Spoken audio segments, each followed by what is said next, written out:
Everybody, it's time for morning manna. Time for morning manna. Happy Monday morning to you. Happy Monday morning to you. And gonna get a word into your life right now. It's time for morning manna. Want to just give it a time a little bit for us to gather together. And how was your weekend? Hope you had a great weekend. I know I had a wonderful weekend, and man, it was not only restful but productive. And then Sunday was, my God, Sunday was awesome. Did you go to church? Whose church did you go to on Sunday? I hope you attended New Life at least at 9:30, hearing the word. Good morning, Thelma. How are you on this morning? Good morning, Lisa. How are you? Did you guys get a word this Sunday? Where did you get your word from this morning? Good morning, Keisha. How are you this morning? Saw some advertisement, Keisha, that you were doing. You doing some business kind of stuff. Good morning, Brenda. Good morning, Sharon. How are you this morning?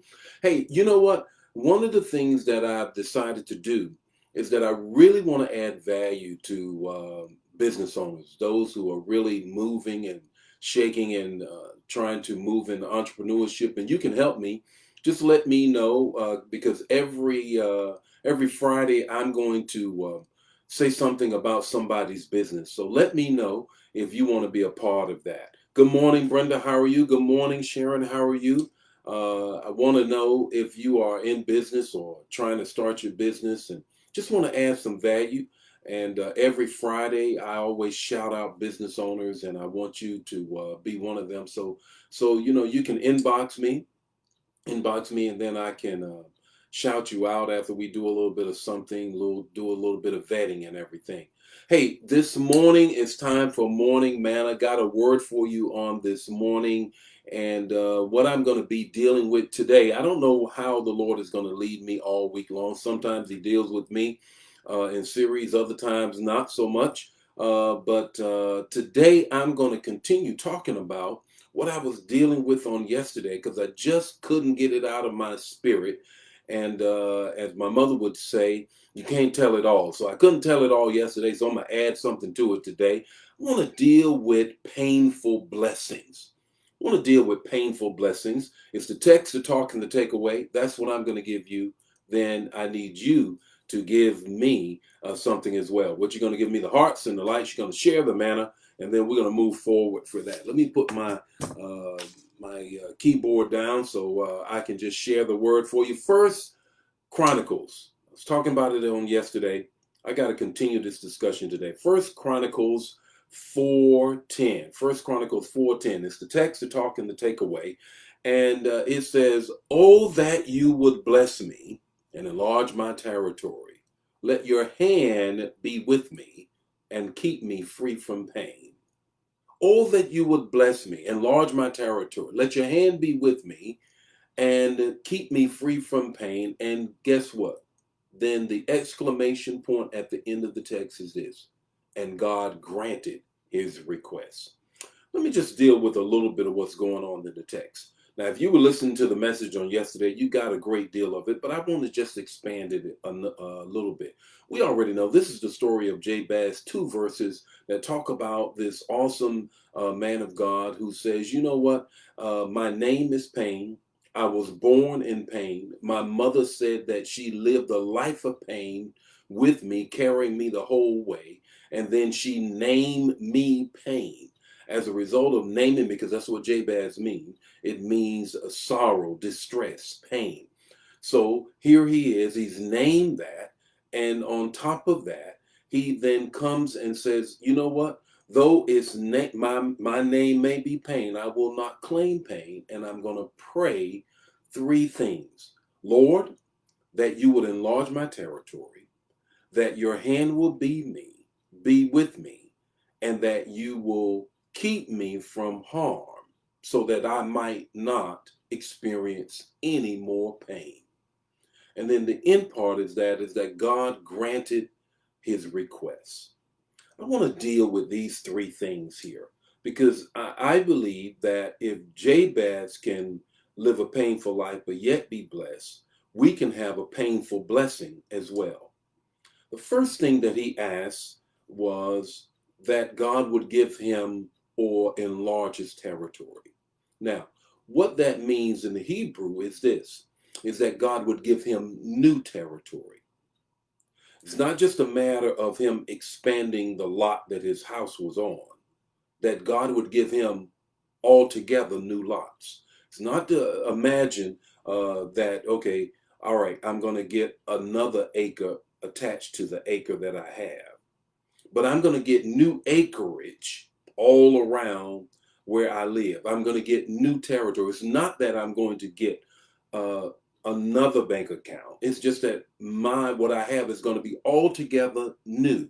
And I like that because we talk about enlarging the territory as if he's just going to expand what I have as opposed to giving me something totally new. I'm looking for you, God, to move in the midst of my pain to give me something totally new, a whole new situation. Here's the second thing that he prayed. He said, let your hand be with me. In all thy ways acknowledge him, and he will direct your path. He says this in his word in Jeremiah 29:11. He says this. He says, for I know the plans I have for you, plans to prosper you, not harm you, plans to give you hope in the future. The psalmist says this. The psalm says that the righteous man, his steps are ordered by the Lord. Now, the Hebrew word of that means his stops. His stops are ordered by the Lord. In other words, God, I need you to put your hand on my back and guide me as to where I need to go and what I need to do. There's a prayer that I would love for you to remember, and that is this. And if you pray it, I believe that God will bless you with it. It says, Lord, let me see danger from afar, wisdom what to do, and the courage to do it. Write that down. It's a prayer that you should pray, and it has to do with God guiding you. God, help me see danger from afar, the wisdom what to do, and the courage to do it. That is, God, guide me. Guide me. If you guide me, if you lead me, then I will be led. And then I know then, here's the third thing that I just want to expand a little bit on Jabez, the man of pain, that God says, now you were born in pain, you were birthed in pain, and now your name is pain, but yet I'm going to give you painful blessings in larger territory. I'm going to guide you. And here's the third thing, to keep me free from pain. Now, this thing blows me away. How is it that God, you're going to keep me from pain? Can you imagine a life from this point on without any pain? But yet God granted his request. Let's let that prayer be our prayer. From this point on, we're in the year 2020.